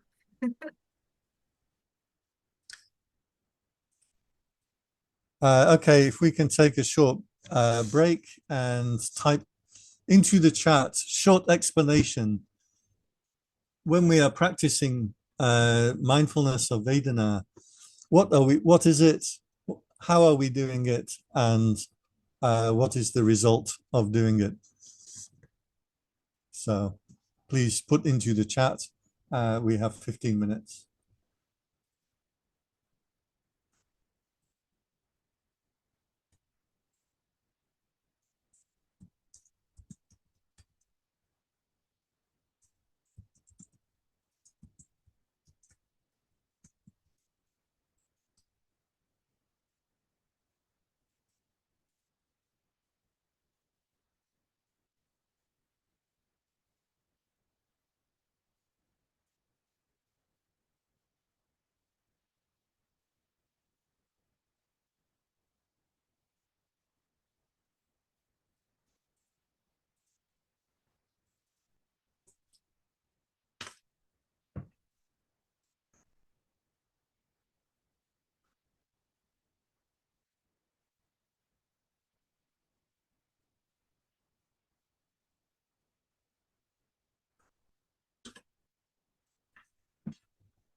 So next week, one of the tasks will be for each of you in turn to come and give meditation instructions to the rest of us as total beginners.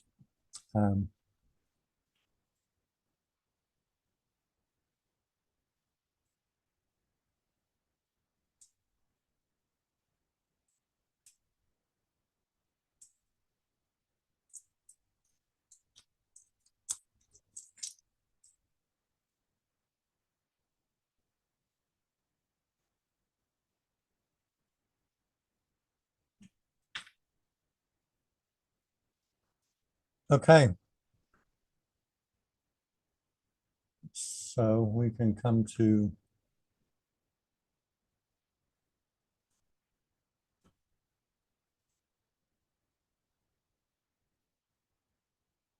Vishwami 2. When practicing meditation on Vedana, I observe its arising. It's usually linked to a sense object, such as pain in the legs or sounds of birds, smells, etc. Then it is by a perception, and then by liking or disliking. Usually when I notice the moment of liking or disliking, the mind comes back to breathing or open body awareness. All of which is true, but remember we are trying to give a meditation instruction to a newcomer, so we need to use the language. So I would reword that into every time the conscious mind picks up a sense object, such as pains or sounds or smells, then that perception is accompanied by liking or disliking. When we notice liking and disliking, the mind can come back to body awareness or open body awareness. Okay, something like that. 6003. Mindfulness of feelings. Vedana is giving full attention to the pleasant, unpleasant, and neutral sensations. Once you are aware of this, you can deliberately manipulate and change your perception with the aim of breaking attachments and not clinging to anything. This is really nicely put, I think. And I think completely accurate. Do notice that some meditation teachers still have this idea of just non-judgmental awareness. As we've seen, that's actually not really true, but many of the teachers do have this idea in their minds. So what you have said there, I think is entirely correct. The aim of doing this practice is to break attachments and dwell without clinging to anything in the world. The sutta says it very clearly, but that last line of each section in the sutta, and so he dwells without clinging to anything in the world, that line never gets mentioned. They always talk about the body and feelings and liking and food and sounds, and they never mention that pristine moment where the mind stops still, does not cling to anything.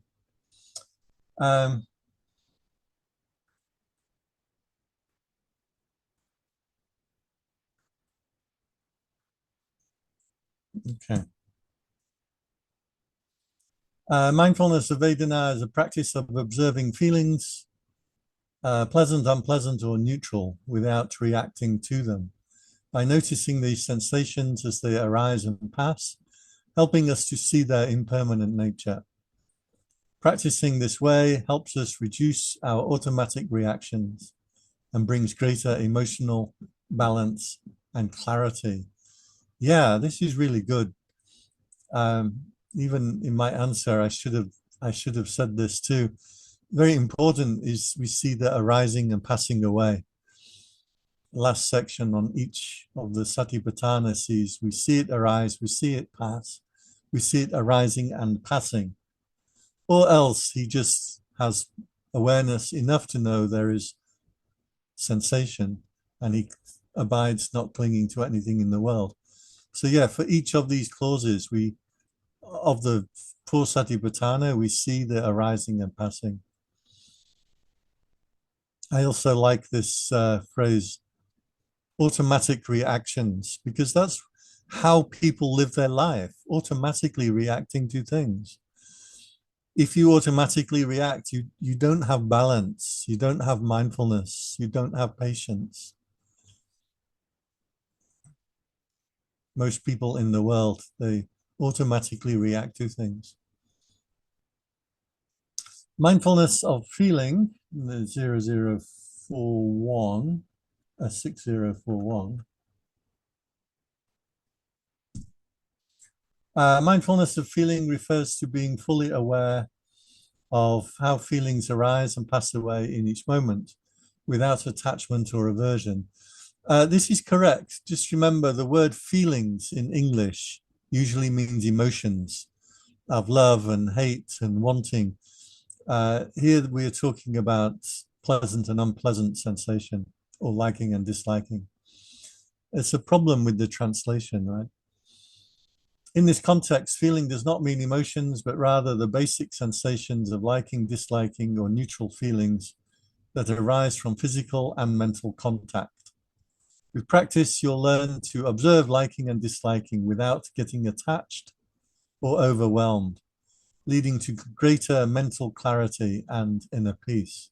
Yeah, I think that sums up really nicely what we are doing with Vedana practice. Honestly, I tell you, when I joined the meditation retreat, of course, part of my intention is just to help with the university, but most of the time I'm practicing with the 6 senses. So I'm just noting seeing, hearing, feeling, usually those 3, not much of tasting or smelling. And thinking, so seeing, hearing, feeling with the body, and thinking. I'm normally just noting those 4. Most of the time I'm focused on Vedana, that pushing and pulling in the mind. And if you get the strength to not be controlled by liking and disliking, it gives you so much freedom. So we are on mindfulness of Vedana, means being aware of the feelings that arise in the body and mind. These feelings can be pleasant, unpleasant, or neutral. Instead of chasing pleasant feelings or avoiding unpleasant feelings, you simply observe them as they come and go. Right, impermanence. This practice helps you understand the impermanence of feelings and to stay emotionally balanced. Yeah, really good. It's giving me inspiration to practice meditation when we finish off shortly. We're going to finish in 10 minutes. 046. I'll tell you an unpleasant feeling that I had recently. I was in Canada, and in Canada, they drive the car on the wrong side of the road. So, so I was trying to get the bus. Google was telling me to take the bus, and I went to cross the road. And then just as I getting halfway across the road, I got into doubt. I'm not sure which side of the road the bus will be on. Now, there's no cars on the road, so I stood there for a moment just in the middle of the road, and there's no cars. And I stood there in the middle of the road for a few moments trying to figure out which side I need to go on to get the bus. And then I carried on and I crossed the road, and I realized the reason there was no cars on the road is because they were all behind me. Because normally when I cross the road, the cars come from the right, but in Canada, they come from the left, and I got confused. I didn't realize there's 10 cars behind me on the road. Now, this only lasted for a few seconds, but I'm sure it's a bit annoying for the cars to have some weird monk, they don't even know what monks are, standing in the middle of the road. So that's fine. And I get onto the right side of the road. I realize my mistake, oh, okay. As the cars then start to pull away where I'd blocked them up, there was a police car in that line of cars that had been waiting. And the policeman leaned out of the window and wagged his finger at me like this and said, "You don't stand in the middle of the road." And now I want to, in my mind, I want to go after the police car and I want to explain, I'm sorry, it's not my fault, it's your fault because you drive on the wrong side of the road. I want to give some kind of explanation. So I kept thinking in my mind, even for an hour afterwards, the thought kept coming back to me. And then I catch myself and think, why does this thought keep coming back to me? And as soon as I ask the question, I know the answer is because I didn't like having that finger pointed at me. No one likes a finger pointing at them like this. It's like you're being beaten. It's like a stick that they are beating you with. And I realized it's just dukkha vedana. It's just unpleasant sensation. I didn't like that. And because I didn't like it in my mind, I keep trying to replay it or think about talking to the policeman or giving excuses or explaining to everybody why I got confused for a moment. Because in my mind, I'm trying to remove the unpleasant sensation.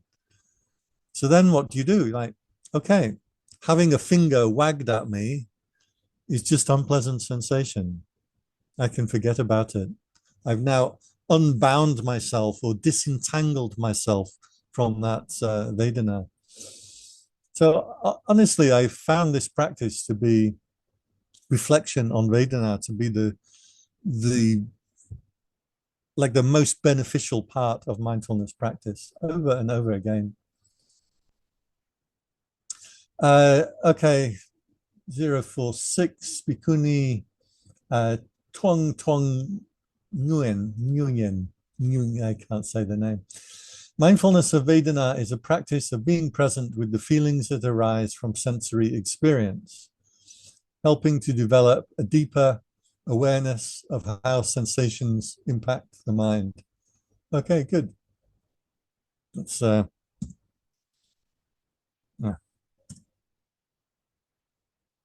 was 46 023.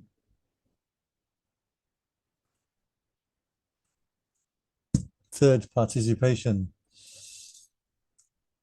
in bold text. Mindfulness on feeling, called Vedana is the practice of contemplating sensations or feeling tones of liking and disliking and neutral sensations. This practice encourages us to acknowledge and observe our feelings arising due to contact by the 6 sense bases, promoting awareness of how these feelings arise and impact our mental state. Especially, in my view, when we observe the pain with patience, we can realize specific and true nature of pain.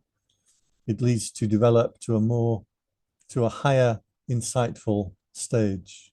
So yeah, I think everything correct there. We will talk next week a little bit about pain specifically because there are 3 different kinds of pain and we need to distinguish between the 3.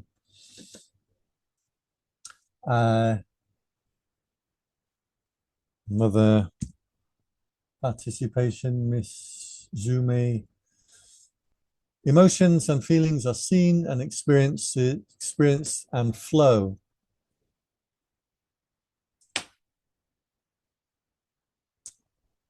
They will quickly slip away without resistance. Acceptance in mindfulness is the beginning of change. I really like this word, acceptance. Is a good translation for mindfulness, acceptance.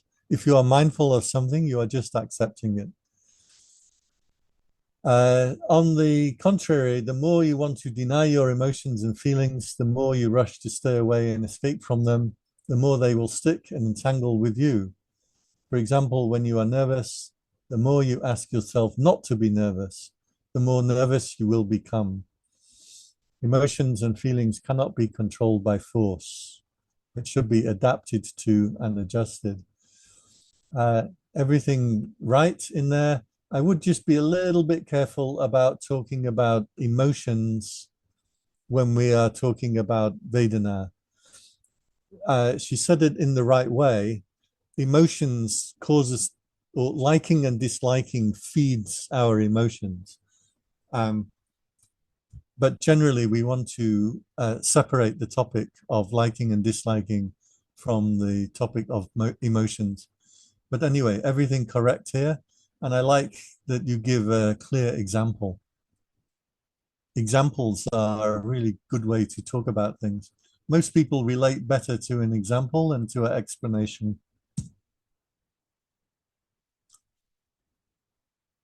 Okay, mindfulness of Vedana is the practice of putting your attention on the unpleasant, pleasant, and neutral sensations from the 6 senses. For example, when the eye sees amazing scenery, a pleasant sensation arises. Note that it is a pleasant sensation. When the strong light hits the eye, an unpleasant sensation arises. Note that it is an unpleasant sensation. General contact to the eye with neutral sensation is just neutral sensation. This practice will be helpful when one is dragged out from drowning in a scenario like depression, worry, annoyance, etc., knowing that it was just an unpleasant sensation. Yeah, okay, good. I like the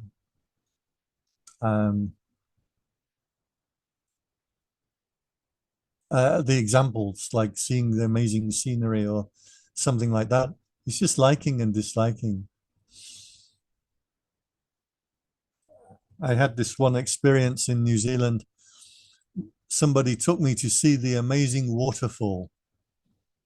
And we had to walk a long way to get to this waterfall. Along the path is about an hour. And then there is a cliff face, really high cliff face, like 200-300 meters, very high up. And then the water comes out from the middle of the cliff face, like in a jet out of the side of the cliff. The water comes out. Quite amazing. We walk up to the top and the river comes along the top and then just disappears down a hole and then shoots out from the cliff. So we went to see this, a couple of hours walking, and then we come around from the trees and we can see the water shooting out of the cliff. And I looked at it and I thought, wow, that's amazing. That's really amazing. Wow, the water is coming out of the cliff. I wonder what's in the sandwiches. And that really struck me. I'd started to practice mindfulness and I realized that I'd spent 30 seconds looking at this thing, but I was more interested in the sandwiches. So how long do I spend having pleasant sensation looking at this great waterfall? It's not that great. What was nicer was the walk and the sandwiches. They were more pleasant sensation than the waterfall. So yeah, watching Vedana can start to change your perceptions a little bit. Anybody have any questions or comments? Something that you learned today, or something that you want to know about further? Just in the last 2 minutes. You've got 2 minutes, and then I'm going to wrap up and turn off.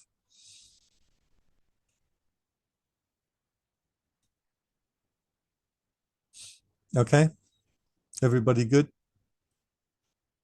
Okay, next week I want to look at some of the specifics, especially dealing with pain in meditation, because this is really important, the different kinds of pain. I want to look at the 6 sense model of meditation. Is a form of mindfulness or vipassana meditation that I personally use. I also wanted to look at a little bit of psychology and how that can inform our meditation practice, if you are all up for that. We also wanted to do like an assignment where each of you in turn will come online and give 5 minutes of meditation instructions.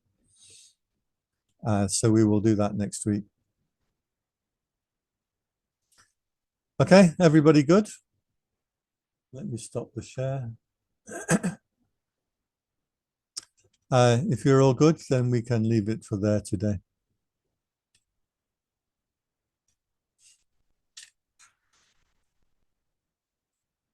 Thank you, Ajahn. Okay. Bye. Thank you, Ajahn.